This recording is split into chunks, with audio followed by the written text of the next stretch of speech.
微軟嘅親生仔希路終於過檔 PlayStation， 全世界都諗住睇下佢有幾公平，點知一開槍就即刻穿煲。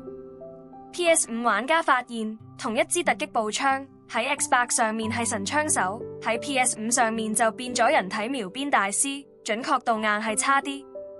官方到依家都仲係靜雞雞，當冇事發生。講呢啲根本唔係網絡問題，而係移植團隊連最基本嘅輸入延遲同幀率同步都未搞掂。佢哋呢個所謂嘅跨平台移植，就好似將一部佐泰車直接運嚟香港用，唔改軚盤都算，連個油門反應都掉慢半拍，你話點揸？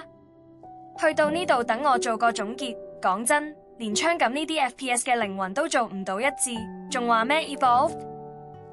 根本係當 PS5 玩家係二等公民，收你全價但俾次貨你，抵死。呢集嘅分析就講到呢度，想睇更多深入嘅專題報道，訂閱與否隨你，但我哋嘅更新係最硬核嘅。